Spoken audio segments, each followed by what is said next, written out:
Olá!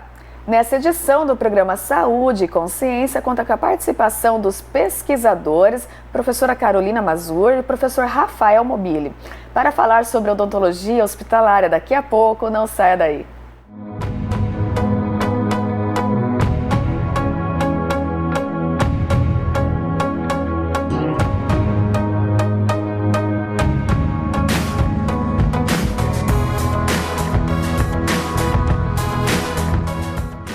Estamos de volta com o programa Saúde e Consciência em nossos estúdios. Recebo a professora Carolina e o professor Rafael. Nós vamos conversar um pouco sobre a odontologia hospitalar. O que engloba a odontologia hospitalar? O que muda para o dentista que se insere nessa área? Antes de mais nada, queremos agradecer o convite por estar aqui e compartilhar um pouquinho do nosso conhecimento com todos vocês. Bom, a odontologia hospitalar é uma área de atuação do cirurgião dentista, clínico geral e habilitado nessa área. Ela engloba ações de prevenção, promoção e eventuais reabilitação do paciente que encontra-se internado, regime de internação seja hospitalar, domiciliar ou em caráter de emergência ou urgência. O cirurgião dentista, ele tem como principais ações remover focos infecciosos e promover o alívio e o conforto da sintomatologia da boca, das dores, ardência ou qualquer outro incômodo que o paciente possa apresentar durante esse período que ele estiver internado. O bacharel graduado, então, ele não tem habilitação para atuar como odontologia hospitalar. Ele tem que fazer uma especialização, um curso, aperfeiçoamento. Como que seria? Na verdade, o cirurgião dentista formado, ele tem habilitação para atuar em qualquer área da odontologia. Graduado, né? O graduado que sai recém-formado. Isso. O que acontece é que a odontologia hospitalar não é uma especialidade. Ah, entendi. Por quê? Porque o paciente que está internado, nós consideramos eles um paciente complexo, certo, né? Mas ele engloba várias especialidades da odontologia. Então, existe a área de atuação em odontologia hospitalar e existem cursos de habilitação em odontologia hospitalar. Então, por exemplo, os concursos que hoje em dia, né, alguns hospitais contratam esses dentistas, não exigem essa habilitação, apesar de existir um curso de habilitação reconhecido pelo CFO, Conselho Federal, para essa área de atuação. É porque realmente como você disse, vai envolver várias técnicas, especialidades de várias áreas para conseguir atuar nesse paciente complexo, que é o paciente que está nesse ambiente. E essa pessoa que, né, esse dentista que vai atuar nessa área, ele tem que ter esse conhecimento, essa formação em tudo, né, no geral, para conseguir atendê-lo.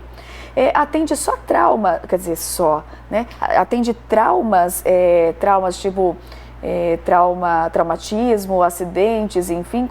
Que especificidade vai atuar dentro da área hospitalar? O que seria esse paciente, que seria o paciente atendido pelo dentista nesse ambiente, que não seria numa clínica? Porque dependendo da situação que chega no hospital, não precisa ser no ambiente hospitalar, não é? Pode ser no consultório clínico. Como que vai ser para ser no ambiente hospitalar? Na verdade, o dentista que trabalha com trauma normalmente é o cirurgião bucomaxilofacial. O dentista que trabalha no hospital, ele vai fazer a maioria dos procedimentos que nós já fazemos no consultório. Certo.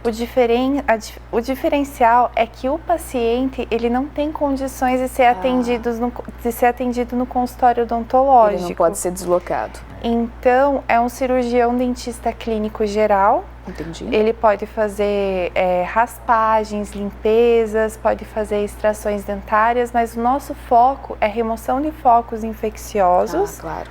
E atuar no alívio e no conforto do paciente, principalmente pacientes críticos, pacientes em cuidados paliativos, certo, ou em situações que não permitem que o paciente saia daquele ambiente, seja no hospital ou seja no ambiente domiciliar. E isso pode ser no ambiente ambulatorial e UTIs ou mais voltado para UTI? né? Ou esses atendimentos paliativos que vão ser feitos. Né? Porque se for pensar no paciente crítico, que é o paciente da UTI, realmente tem que remover esses focos infecciosos, obrigatoriamente, para não ter uma sepse, né? Um quadro um pouco pior, enfim. E o paciente que está internado no ambiente ambulatorial, às vezes não é um paciente tão crítico assim. Bom, às vezes também é. Depende, né? Depende do estado, principalmente de imunossupressão. Ok. Né? Então, por exemplo, pacientes com AIDS, né? Okay. Muitas vezes eles não têm necessidade de ventilação mecânica, né? De medicação endovenosa, mas eles precisam estar em acompanhamento, né? Então é a nível ambulatorial, mas muitas vezes o hospital não tem um ambulatório odontológico. Entendi. Então não tem aquela cadeira odontológica, um espaço para a gente atender com todos os instrumentais. Quais são as adaptações? Né? Porque, no mínimo, esse odontólogo ele vai ter que ser bastante criativo, né? Para conseguir dar conta do serviço sem ter esses... Não existe quase ergonomia, né? Porque o leito, nós vamos até o leito e fazemos a avaliação, que chamamos do exame clínico, que é a anamnese, né? Que é aquele histórico médico, perguntar, você já teve doenças? Ou que outra doença, né? O que você está sentindo na boca? Porque o que acontece? Quando a gente pensa em hospital, né, igual como você pensou, né, um trauma, um acidente, mas é que muitas doenças sistêmicas, então desde diabetes, hipertensão, a outras doenças como o câncer, tem muitas manifestações na boca. E às vezes as primeiras manifestações começam na boca. Então por isso a importância, né, de ter um dentista no ambiente hospitalar que auxilia o diagnóstico de muitas doenças ou a prevenção de eventos dessas doenças. E todos os hospitais mantêm odontólogos hospitalares? Todos é obrigatório ter esse profissional inserido nesse ambiente? Existe alguma obrigatoriedade nesse sentido ou não? Não existe. Okay. Na verdade, existe um projeto de lei que tornaria obrigatória a presença do cirurgião dentista no atendimento a pacientes internados, porém ele foi vetado atualmente. E é super importante, né, para tentar fazer essa prevenção. Sim, ele chegou a ser aprovado na Câmara, mas infelizmente ele foi vetado. Existem concursos públicos para isso? Para essa atividade?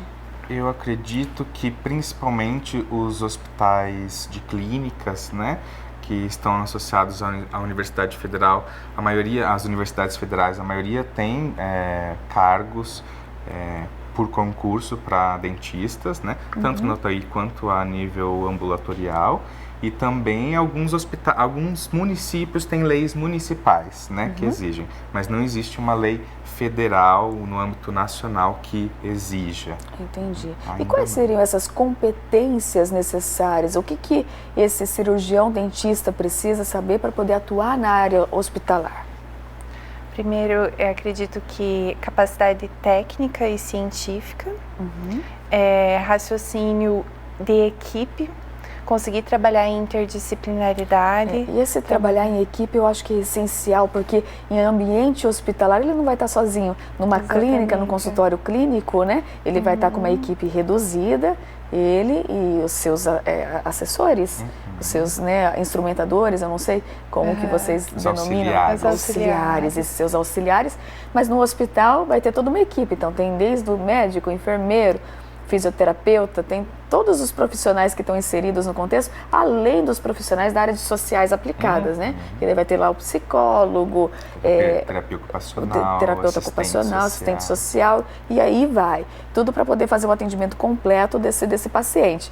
Como que é esse trabalho em equipe, esse engajamento para que o dentista também esteja inserido nesse processo?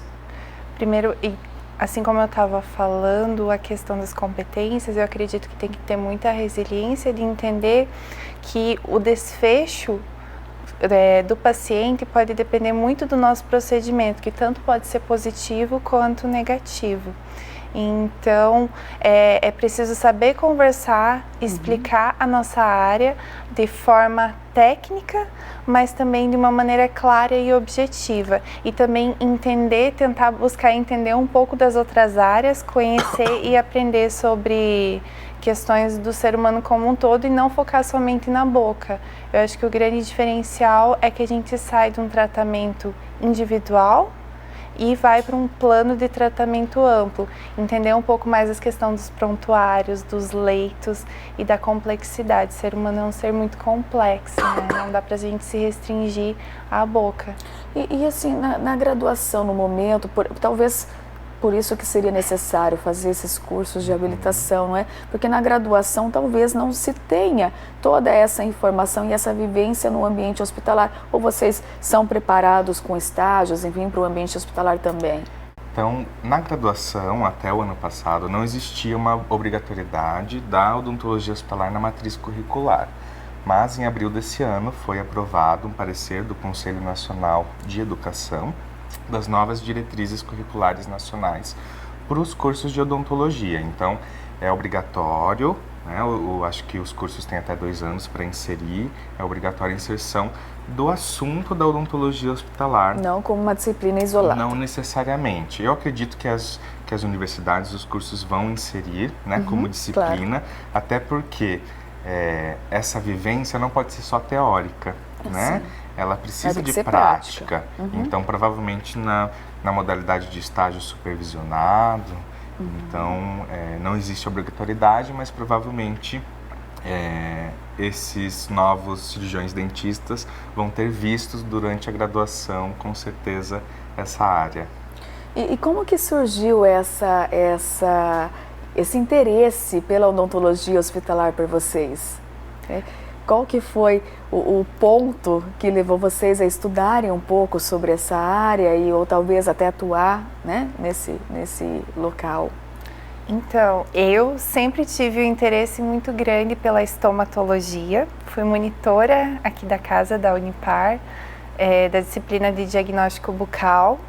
E eu gostava muito de atender os pacientes e, sobretudo, eu tinha muito interesse pela oncologia. Entendi. Pelo tratamento oncológico, pela questão da humanização, do cuidado ao paciente. E eu sempre achei um trabalho muito gratificante e eu me identificava muito com a área. Sempre gostei muito dessa parte de humanização. Por isso que quando eu me formei, eu optei por fazer a residência na área de oncologia e hematologia na Universidade Federal do Paraná, que na época foi a primeira turma, não haviam sido oferecidas outras turmas, e me encontrei na área da oncologia, na odontologia hospitalar, ver um lado um pouquinho mais humano da odontologia. E é gratificante, né? Sim. Nós estamos chegando ao final do nosso primeiro bloco, mas no retorno, você comentou que você é a egressa da casa. Nós vamos conversar um pouco mais sobre isso, saber de que forma que a formação da universidade contribuiu para que hoje você atue dentro desse ambiente. Sim. Você que está em casa, não saia daí, nós voltamos já para conhecer um pouco mais sobre a história desses 2 profissionais fantásticos que estão nos acompanhando. É daqui a pouco.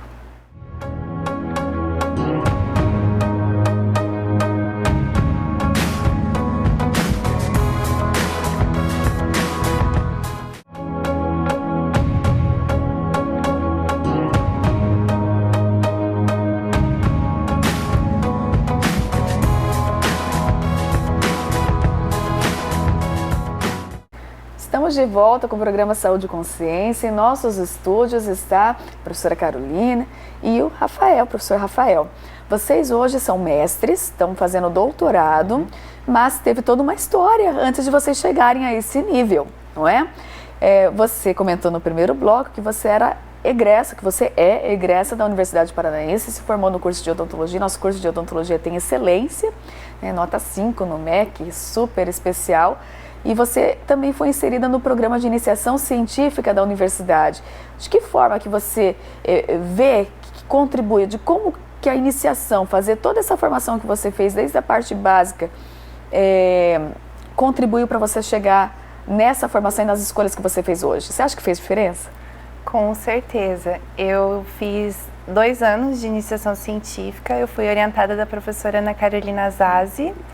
Eu tive a oportunidade também de ser representante discente no comitê de iniciação científica e eu acredito que a iniciação científica ela nos prepara com o pensamento crítico, de olhar para as situações da realidade e não se conformar com aquilo que nós estamos vendo. E entender que nós podemos ser ferramentas de superação.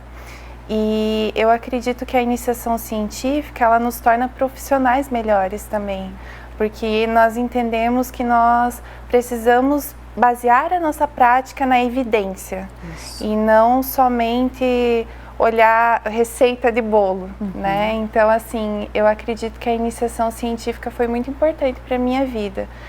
Me ensinou tanto.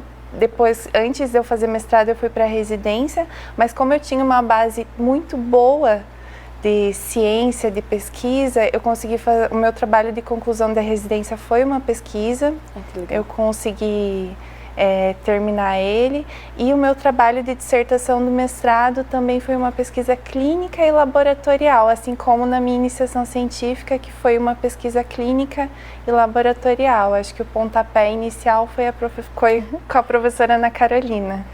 Isso nos deixa muito contentes, porque de fato nós temos trabalhado muitos alunos, principalmente os ingressantes, né, da graduação, para entender essa importância, porque às vezes quando o aluno entra, ele não entende ainda o que isso representa para a formação dele.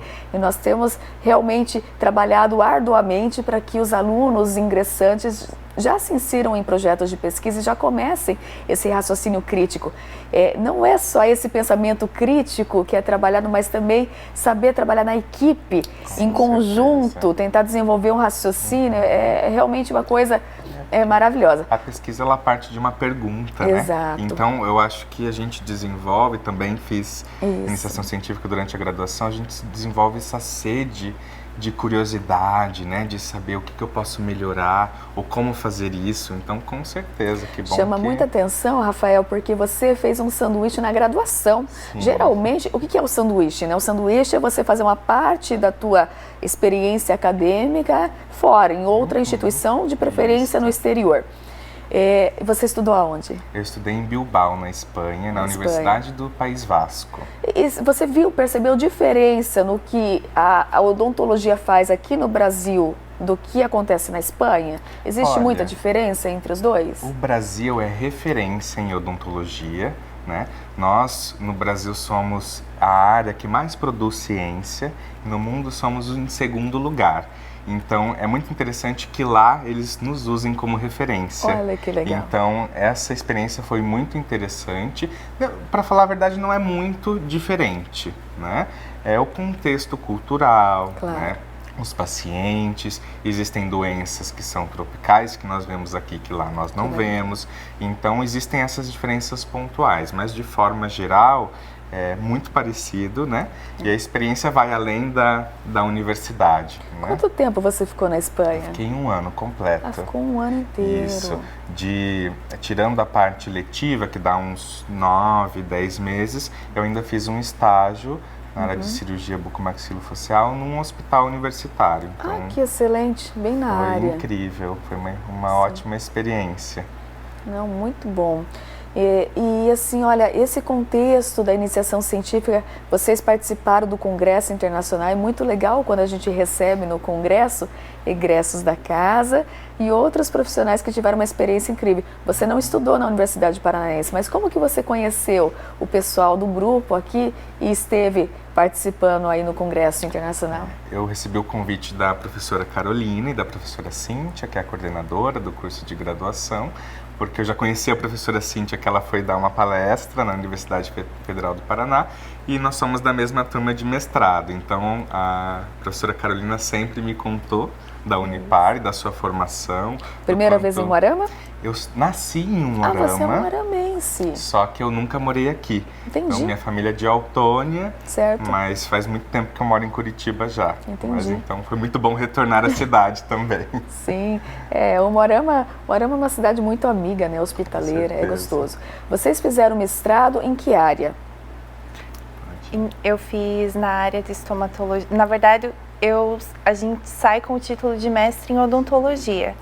Porém, a área de concentração e os estágios que nós fazemos é na estomatologia, na disciplina de estomatologia. Vamos explicar um pouquinho melhor o que é estomatologia? Quem está em casa às vezes não entende o que é estomatologia. Estomatologia é a área da odontologia que estuda as doenças da boca. Ok, em geral. Mais relacionados à questão da mucosa. Então vai desde aftas, Ok. a manchas na boca, úlceras, né, crostras, tudo que aparece de diferente na boca é a estomatologia que vai cuidar. Então nós também fazemos a parte de diagnóstico e prevenção de câncer, por exemplo, né, do câncer bucal, que acredito que é hoje altamente prevalente. Sim, eu acho que é o 5º câncer mais comum, né, na população brasileira. Então, nós temos uma importância grande nessa parte. E dentro do programa, lá na Universidade Federal do Paraná, as linhas de pesquisa são muito voltadas à odontologia hospitalar. Por isso que nós também temos afinidade por essa área. E o projeto de pesquisa que vocês desenvolveram no título de mestrado, o que era? Qual a pesquisa que vocês fizeram? Eu trabalhei a minha pesquisa num hospital psiquiátrico, então eu fazia uma avaliação das características do céu da boca dos pacientes como um marcador para o diagnóstico precoce de esquizofrenia. Então, existe algumas evidências de que os pacientes com esquizofrenia têm algumas anomalias físicas, então a orelha é um pouco diferente, o nariz, e como a formação da boca e do céu da boca é junto com a do cérebro, então a gente partiu dessa hipótese de que poderiam ter algumas diferenças no céu da boca desses indivíduos. E vocês chegaram à conclusão de que realmente essa diferença existe? Tem algumas diferenças, mas como a amostra não é muito grande, né, ela é representativa só para aquela região. Então eu não consigo extrapolar esses dados para toda a população. Então é necessário novos estudos, né, estudos maiores em outros centros, porque o Brasil é um país miscigenado. Então as características étnicas, né? Então a pessoa de cor branca, pessoa de cor negra, tem tamanhos diferentes também de palato. Então existem essas questões que precisam ser ajustadas. E daí na pesquisa vocês conseguiram triar para ter, por exemplo, pacientes com as mesmas características para conseguir fazer essa análise? Como o hospital ele só atende pacientes do sexo masculino, então tinha algumas características para fazer esse pareamento, né? E depois nas análises estatísticas a gente ajustava por essas características. Excelente. Trabalhar com paciente esquizofrênico não é muito fácil, né? É uma pesquisa realmente um pouco complicada.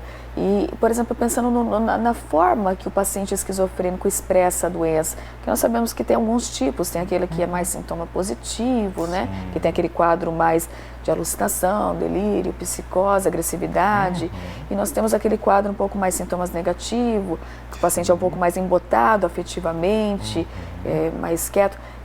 Pensando nessas características diferentes, que nós sabemos hoje também que existe uma neurotransmissão do sistema nervoso central que vai ser completamente diferente relacionado com as duas características da doença, também consegue ver uma diferença específica nesse céu da boca? Vocês conseguiram separar por tipos de esquizofrenia ou não? Nós não separamos porque a equipe médica do hospital, eles usavam como base o DSM-5, né, que era o diagnóstico manual estatístico para transtornos mentais, e eles preferiram lá no hospital não separar por tipos. Entendi. Então eu não tive esse acesso, porque o diagnóstico é feito por médicos, né? Sim. Então eu tinha acesso a outras informações do prontuário. E acessava e analisava fisicamente todos os pacientes, fazia análise física. Aí eu fazia uma moldagem, né, do céu da boca, e depois eu analisava os modelos de gesso, né? Então fazia as medições, olhava as características. Além disso, a gente traçou um perfil sociodemográfico desses indivíduos, né, para entender a condição bucal, né, outras condições sistêmicas, desde a parte socioeconômica, para entender quem são esses pacientes que estavam internados lá. E você, o que você estudou no seu mestrado? Então, durante o meu mestrado eu analisei biomarcadores salivares em indivíduos com gengivite e periodontite após o uso da solução de clorexidina 0,12%. Então, em que momento que esses pacientes fazem uso do clorexidine? É um antisséptico, né? É um antisséptico. Na verdade, a clorexidina nós utilizamos como um tratamento adjuvante da gengivite. Ok. O tratamento da gengivite e da periodontite consiste no tratamento mecânico, que é a limpeza, no dentista a raspagem Certo. e a limpeza. E a clorexidina a gente utiliza muito nos hospitais, porque é um período que o paciente ele não consegue higienizar direito, e ela também é utilizada nas UTIs para a gente conseguir fazer o controle do biofilme do paciente entubado, Certo. ou paciente inconsciente, ou após cirurgias orais, que fica difícil a higienização. E a clorexidina é o nosso antisséptico padrão ouro para esse tipo de tratamento. E quais biomarcadores você buscava?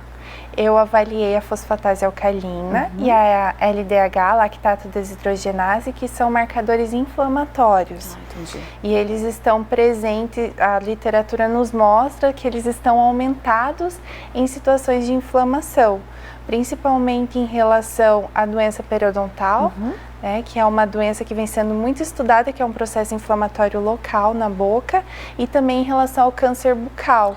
Então, o que nós víamos na literatura é que os autores eles trazem que esses biomarcadores eles estão aumentados no câncer, mas eles não analisam a doença periodontal, que é um fator de confusão. Então, no meu estudo, nós tentamos demonstrar isso, que se eu diminuo o fator inflamatório, eu consigo diminuir esses biomarcadores para que quando nós formos utilizar na população de alto risco de câncer, nós pudéssemos ter um protocolo para diminuir o marcador inflamatório exclusivamente da inflamação da gengiva. Né? Então, e eu também analisei o ácido úrico, que é um antioxidante. Após o uso da clorexidina. Fantástico, porque daí você consegue já aplicar. Vocês chegaram a formar um protocolo? Então, na verdade, eu avaliava após 3, 5 e 7 dias do uso. A fosfatase alcalina LDH não deu diferença estatística durante os períodos analisados. Já o ácido úrico, nós verificamos que ele teve um aumento significativo nas pessoas com periodontite após 3 dias já do uso da clorexidina. Nós pensamos que por haver a diminuição, e houve diminuição significativa do sangramento à sondagem já após 3 dias do uso da clorexidina. Então, nós concluímos que havendo a diminuição da inflamação ou do sangramento à sondagem, havia um aumento do ácido úrico e um aumento da atividade antioxidante. Porém, como não houve diminuição expressiva dos marcadores inflamatórios, que seria a LDH e a fosfatase alcalina, nós precisávamos de mais estudos para comprovar isso, né? Com amostras maiores. Então, se for pensar assim, nos tratamentos que são utilizados como padrão ouro a clorexidina, e pelos resultados que vocês observaram, de fato, ele contribui para tentar reduzir esses processos inflamatórios e ter atividade antisséptica, ou ainda não é conclusivo?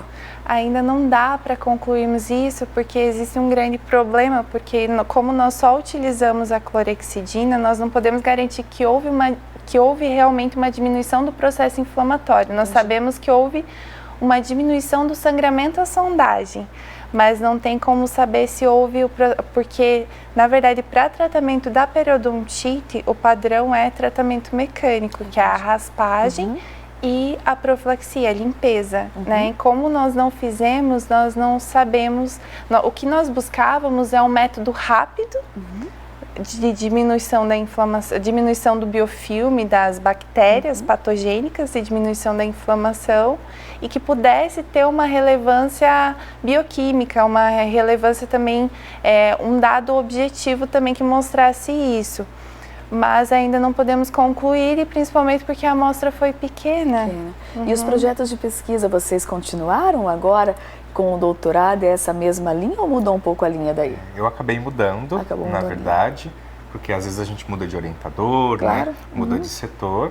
Agora eu estou avaliando, eu trabalho com os pacientes, que é onde a professora Carolina fez a residência, no Hospital de Clínicas, no serviço de transplante de medula óssea. Então eu avalio um vírus que se chama torquetenovírus, que 99% da população tem, mas ele não traz nenhum malefício para a saúde, mas nós queremos usá-lo como um marcador para entender a resposta imunológica pós-transplante. Porque quando o paciente precisa fazer um transplante de medula, ele faz uma quimioterapia muito forte, né, antes do transplante, então a imunidade quase zera, e depois desse transplante, as células do doador vão fazendo com que a imunidade volte ao normal, vamos dizer assim. E aí nós queremos entender se esse vírus pode ser um marcador, por exemplo, porque quando a imunidade está baixa, outros vírus, fungos se manifestam de forma oportunista. Então, se esse vírus está aumentando, né, no sangue periférico ou na saliva, porque nós também comparamos as duas amostras, se ele pode servir como um marcador, por exemplo, para a doença do enxerto contra-hospedeiro, que é uma doença muito comum onde as células do doador atacam as células do hospedeiro, né? E aí entrar com medicação, com tratamento preventivo para essas doenças que são a maior causa de morbidade e mortalidade nesses pacientes. Essa é a beleza, né, da pesquisa científica. Sim. A pesquisa científica ela pode trazer respostas que a gente consegue reverter em benefício da sociedade. Adorei a nossa conversa, nosso programa está chegando ao fim. Muito obrigada por virem compartilhar o conhecimento de vocês com essa área, que agora, então, de acordo com a nova diretriz curricular, vai ser obrigatoriamente incluída dentro da matriz curricular dos cursos. Então eu agradeço a participação no Congresso Internacional e eu acho que os alunos com certeza gostaram muito da interação e do compartilhamento das informações. Bom. Você que está em casa, eu agradeço a sua audiência e eu espero você na próxima semana.